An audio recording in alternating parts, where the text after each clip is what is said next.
పరుల కొరకు పాటుపడువాడు ధన్యుండు, పరము కొరకు పాటుపడును యోగి. యోగి కంటే ధన్యుడుత్తమోత్తముడవును, కాళికాంబ హంస కాళికాంబ.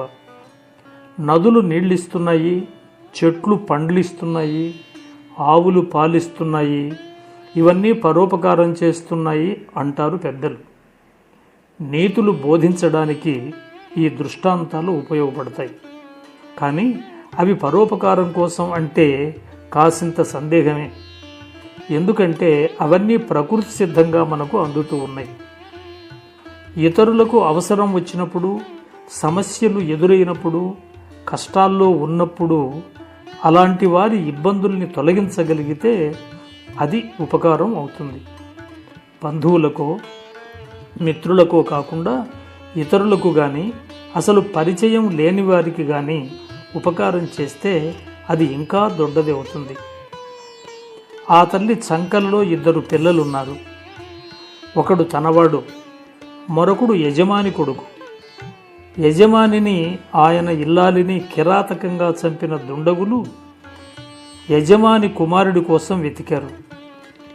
ఆ తల్లిని చుట్టుముట్టి, నీ చంకలో ఉన్న 2 పిల్లల్లో యజమాని కొడుకు ఎవడు అని గద్దించారు.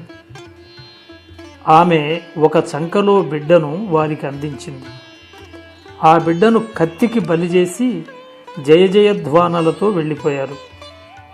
ఆ తల్లి తన యజమాని కోసం పాటుపడింది అని ఆ దుండగులు గ్రహించలేకపోయారు.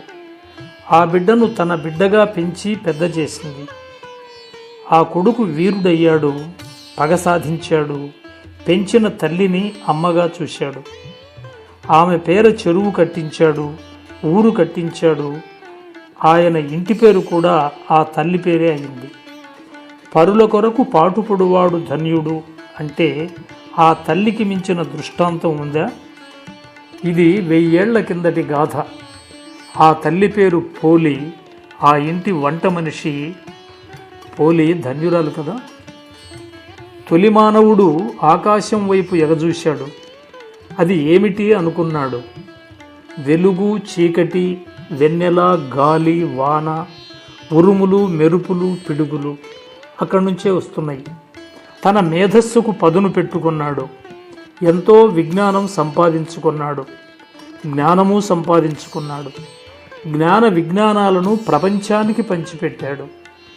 ఆత్మజ్ఞానం సంపాదించుకున్న మనిషి పరమాత్మ వైపు పరుగు పెట్టాడు. యోగం ద్వారా ఈ ప్రపంచాన్ని వదిలి శాశ్వత ఆనందమైన బ్రహ్మానందంలో కలిసిపోయేందుకు మార్గం కనుగొన్నాడు. ఈ లోకం అశాశ్వతం, పరలోకమే శాశ్వతం అని ప్రకటించాడు. తన యోగ సాధనలో కృతకృత్యుడయ్యాడు. ఆ యోగి పరం చేరుకున్నాడు. మరికొందరు ఈ యోగి మార్గాన్నే అనుసరిస్తారు. ఈ యోగి ఇతరులకు ఆదర్శం అవుతాడు, కానీ ఆసరాగా నిలవలేడు. సాటి మానవునికి సాయమ్ము పడవలే అంటూ వీరబ్రహ్మేంద్ర స్వామి వారు మరొక చోట చెబుతారు. పరం సాధించడం ఒకటే పరమావధి కాదు, ఇహాన్ని కూడా సాధించాలి. నీ ఇరుగు పొరుగువాడు ఏదైనా ఒక కష్టంలో ఉంటే నీకు చేతనైతే ఆదుకోవాలి. తుఫానులు వస్తున్నాయి, సునామీలు వస్తున్నాయి. ఎందరో ముందుకు వచ్చి సహాయం చేస్తున్నారు. కరోనా వచ్చింది, కూలీలు తమ ఊళ్ళు చేరుకోవడానికి కొందరు స్వచ్ఛందంగా బస్సులు, విమానాలు ఏర్పాటు చేస్తున్నారు. దీనులైన కూలీలను ఆదుకుంటున్నారు. ఆ దీనుల్ని ఆదుకోవడం పరుల కోసం పాటుపడడమే కదా. వీరబ్రహ్మేంద్ర స్వాముల వారు 2 అంశాలను మన ముందుంచారు. పరుల కోసం పాటుపడేవాడు ధన్యుడు, పరం కోసం పాటుపడేవాడు యోగి. యోగి కంటే ధన్యుడు ఉత్తములలో ఉత్తముడు అంటున్నారు ఈ 130వ పద్యంలో.